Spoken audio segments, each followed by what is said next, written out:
In the recent days, we've had a lot of talk about who's going where and how I've decided to come to Pittsburgh to talk a little bit about what's going on right now.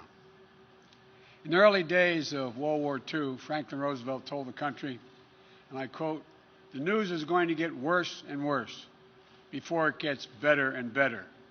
And the American people deserve to have it straight from the shoulder." Straight from the shoulder. The job of a president is to tell it straight from the shoulder. Tell the truth. To be candid. To face facts. To lead, not to incite.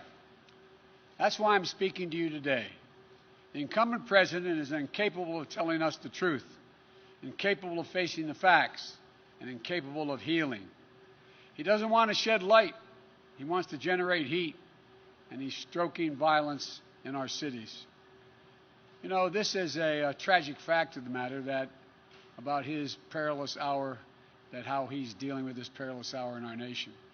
And now we have to stand against violence in every form it takes. Violence we've seen again and again and again of unwarranted police shooting, excessive force, 7 bullets in the back of Jacob Blake, knee on the neck of George Floyd, killing of Breonna Taylor in her own apartment, violence of extremists and opportunists, right-wing militias, militias, militias, militias, militias, militias, militias, militia, militia, militia, and to derail any hope and support for progress.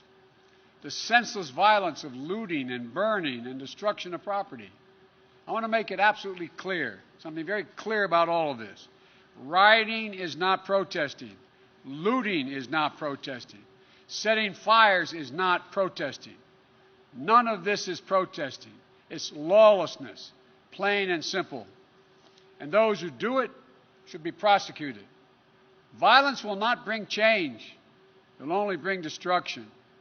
It's wrong in every way. It divides instead of unites. Destroys businesses, only hurts the working families that serve the community. It makes things worse across the board, not better. No, it's not what Dr. King or John Lewis taught, and it must end. Fires are burning, and we have a president who fans the flames rather than fighting the flames. But we must not burn. We have to build. This president long ago forfeited any moral leadership in this country. He can't stop the violence because for years he's fomented it. You know, he may believe mouthing the words law and order makes him strong, but his failure to call on his own supporters to stop acting as an armed militia in this country shows how weak he is. Does anyone believe there'll be less violence in America if Donald Trump is reelected? We need justice in America. We need safety in America. We're facing multiple crises. Crises under Donald Trump have kept multiplying. COVID, economic devastation, unwarranted police violence, emboldened white nationalists, a reckoning on race, declining faith in the birth of the right American future. There's no reason why we can't just do so much more than we're doing. The common thread, the incumbent president who makes things worse, not better. An incumbent president who sows chaos rather than providing order. An incumbent president who fails in the basic duty of the job, which is to advance the truth that all of us know, that we're all born with the right to life, liberty, and pursuit of happiness. That's right, all of us. The moms and dads in Scranton, where I grew up, who have worked and scraped for everything they've ever gotten in life. The auto worker in Michigan, who still makes the best automobile in the world. The single mom in Ohio working 3 jobs just to stay afloat, who'll do anything for her child. Retired veteran in Florida, who gave everything he had to this country and now just wants us to honor the promises made to him. Lord & Taylor salesperson who just lost their job, a store closing after 194 years in business. Nurses and doctors in Wisconsin who've seen so much sickness, so much death, in the past 6 months. And they wonder how much more can they take? But still, they muster up the courage to take care of those patients in this pandemic while risking their own lives. Researchers in Minnesota who woke up this morning determined to find a breakthrough in treating cancer. And will do the same thing tomorrow and the day after and the day after, because she'll never give up. White, black, Latino, Asian American, Native Americans, everybody. I'm in this campaign for you, no matter your color, no matter your zip code, no matter your politics. When I think of the presidency, I don't think about myself. It isn't about my brand. It's about you, the American people. We can do better, and we have to do better. And I promise you this, we will do better. You know, the road back begins now in this campaign. You know me. You know my heart. You know my story, my family story. Ask yourself, do I look like a radical socialist with a soft spot for rioters? Really? I want a safe America, safe from COVID, safe from crime and looting, safe from racially motivated violence, safe from bad cops. Let me be crystal clear. Safe from 4 more years of Donald Trump. I look at this violence and I see lives and communities and the dreams of small businesses being destroyed, and the opportunity for real progress on the issues of race and police reform and justice being put to the test. Donald Trump looks at this violence and he sees a political lifeline. Having failed to protect this nation from the virus that has killed more than 180,000 Americans so far, Trump posts an all-caps tweet screaming law and order to save his campaign. One of his closest political advisors in the White House doesn't even bother to speak in code. She just comes out and she says it. Quote, the more chaos, violence, the better it is for Trump's reelection. Just think about that. This is a sitting president of the United States of America. He's supposed to be protecting this country, but instead he's rooting for chaos and violence. The simple truth is, Donald Trump failed to protect America. So now he's trying to scare America. Since Donald Trump and Mike Pence can't run on the record that has seen more American deaths to a virus, this virus, than the nation suffered in every war since Korea combined. Since they can't run on their economy that has seen more people lose their jobs than any time since the Great Depression. Since they can't run on the simple proposition of sending our children safely back to school. Since they have no agenda or vision for a second term. Trump and Pence are running on this, and I find it fascinating. Quote, you won't be safe in Joe Biden's America.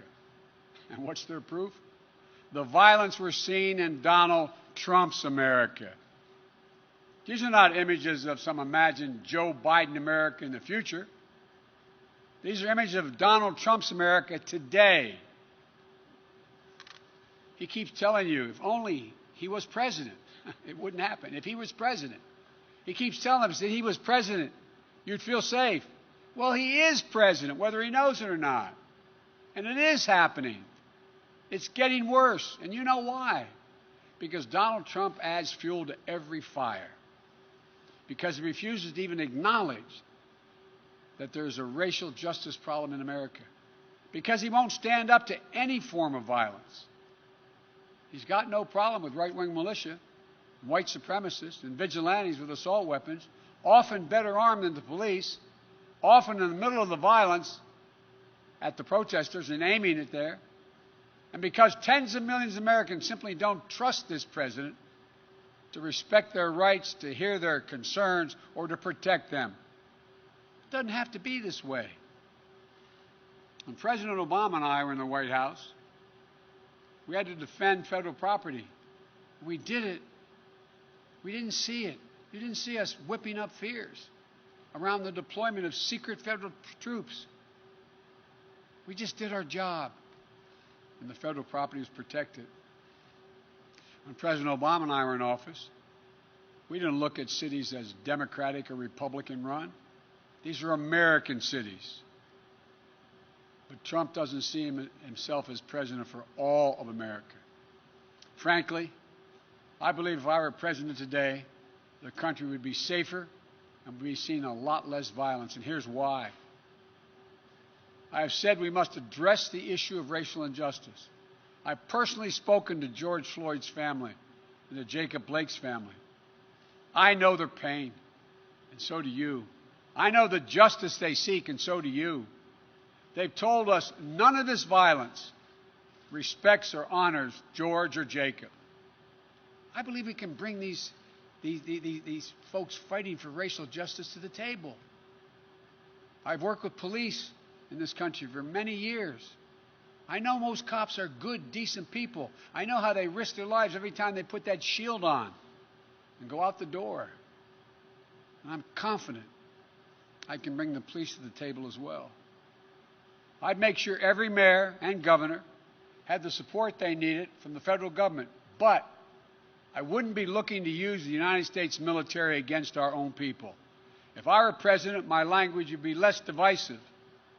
I'd be looking to lower the temperature in this country, not raise it. I'd be looking to unite the nation. But look, if Donald Trump wants to ask the question, who will keep you safer as president? Let's answer that question. First, some simple facts. When I was vice president, violent crime fell 15% in this country. We did it without chaos and disorder. And yes, we did it with Democratic mayors in most of the major cities in this country. The murder rate now is up 26% across the nation this year under Donald Trump. Do you really feel safer under Donald Trump? COVID has taken this year, just since the outbreak, has taken more than 100 years. Look, here's the lives, when you think about it, more lives this year than any other year for the past 100 years. More than 180,000 lives in just 6 months. An average of 1,000 people dying every day in the month of August. Do you really feel safer under Donald Trump? Mr. Trump, you want to talk about fear? Do you know what people are afraid of in America? They're afraid they're going to get COVID. They're afraid they're going to get sick and die. And that is in no small part because of you. We're now on track to more than 200,000 deaths in this country due to COVID. More than 100,000 seniors have lost their lives to the virus. More cops have died from COVID this year than have been killed on patrol. Nearly 1 in 6 small businesses is closed in this country today. Do you really feel safer under Trump? What about Trump's plan to destroy the Affordable Care Act? And with it, the protections for pre-existing conditions that impacts more than 100 million Americans. Does that make you feel safer? Or how about Trump's plan to defund Social Security? The Social Security Administration's chief actuary just released a report saying that if a plan like the one Trump is proposing goes into effect, the Social Security Trust Fund would be, and I quote, permanently depleted by the middle of calendar year 2023, with no ability to pay benefits thereafter. Put it plainly, Trump's plan would wipe out Social Security, period. You feel safer and more secure now? The fear that reigns under this president doesn't stop at our shores. The Kremlin has put bounties on the heads of American soldiers. And instead of telling Vladimir Putin that there'll be no putting up with this, that there'll be a heavy price to pay, they dare touch an American soldier. This president doesn't even bring up the subject in his multiple phone calls with Putin. Been reported that Russian forces just attacked American troops in Syria, injuring our service members. Did you hear the president say a single word? Did he lift one finger?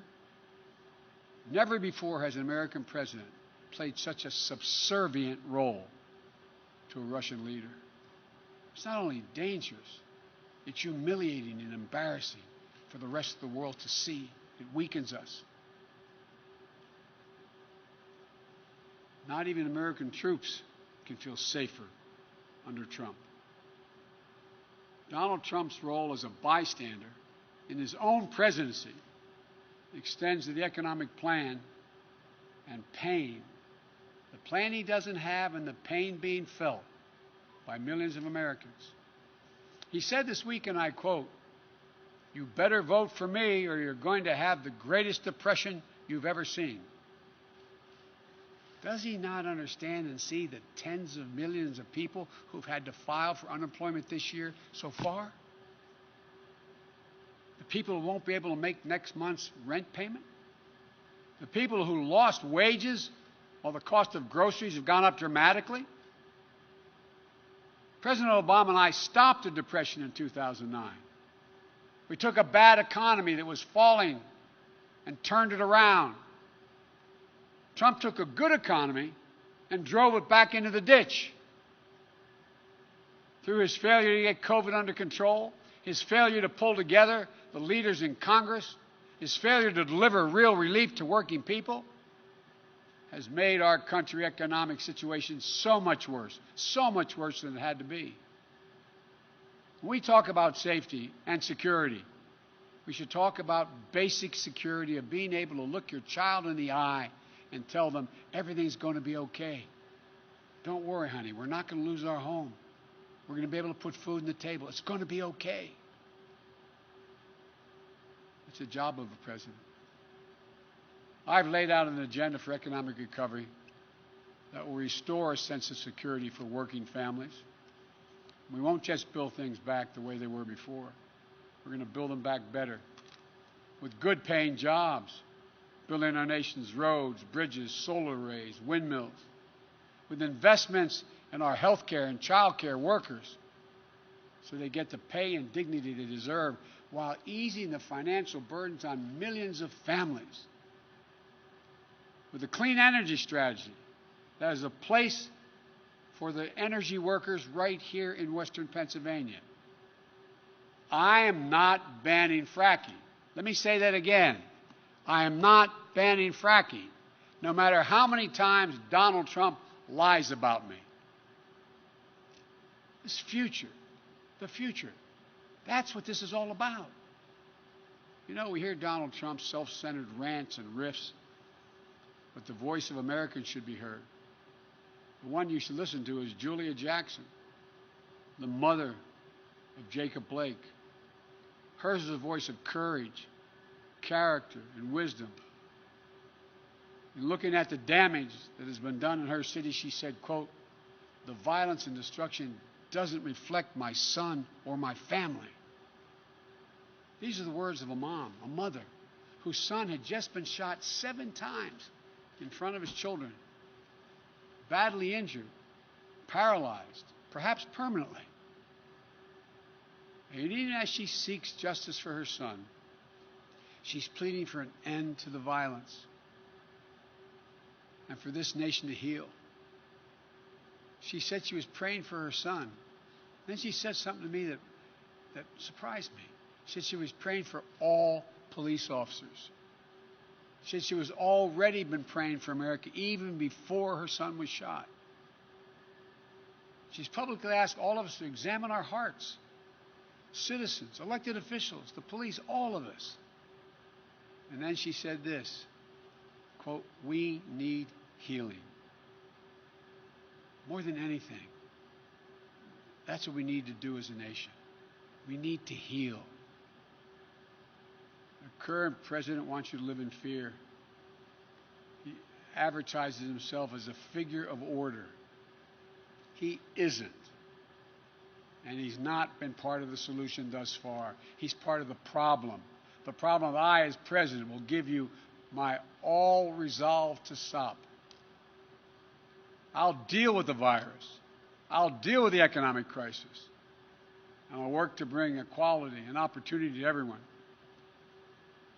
We've arrived at a moment in this campaign we all knew, including the press in front of me, knew we'd get to. The moment when Donald Trump would be so desperate he'd do anything to hold on to power. Donald Trump has been a toxic presence in our nation for 4 years, poisoning how we talk to one another, poisoning how we treat one another, poisoning the values this nation has always held dear, poisoning our very democracy. Now, in just a little over 60 days, we have a decision to make. Will we rid ourselves of this toxin? Or will we make a permanent part? We make it a permanent part of our nation's character. You know, as Americans, I'm confident we believe in honesty and decency, treating everyone with dignity and respect, giving everyone a fair shot, leaving no one behind, giving hate no safe harbor, and demonizing no one. We up to now always recognize there's something bigger than ourselves as we're about. Trump doesn't seem to believe in any of that. Look, I've said it before and I'll keep saying it. America's an idea. It's the most powerful idea in the history of the world. And I believe it beats in the hearts of the people of this country. All men and women are created equal. And they deserve to be treated equally. Trump has sought to remake this nation in his image. Selfish, angry, dark, and divisive. This is not who we are. At her best, America has always been, and if I have anything to do with it, will be again generous, confident, an optimistic nation, full of hope and resolve. Donald Trump is determined to instill fear in America. That's what his entire campaign for the presidency has come down to, fear. But I believe Americans are stronger than that. I believe we'll be guided by the words of Pope John Paul II, words drawn from the Scriptures. Be not afraid. Be not afraid. Fear never builds the future, but hope does. And building the future is what America does, what we've always done. In fact, it's what we have done best and continue to do best. This is the United States of America. There's not a single thing beyond our capacity when we decide to do it together.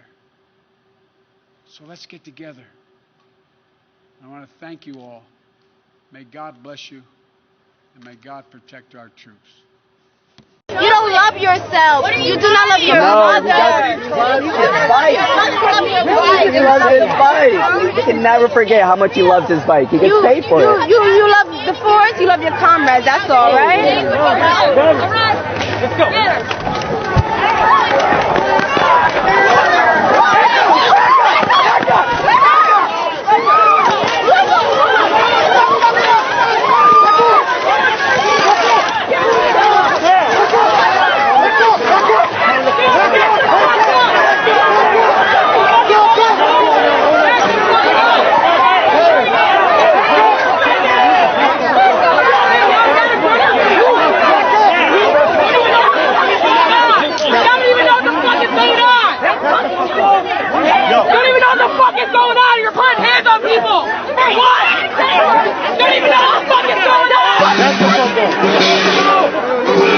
He didn't do anything.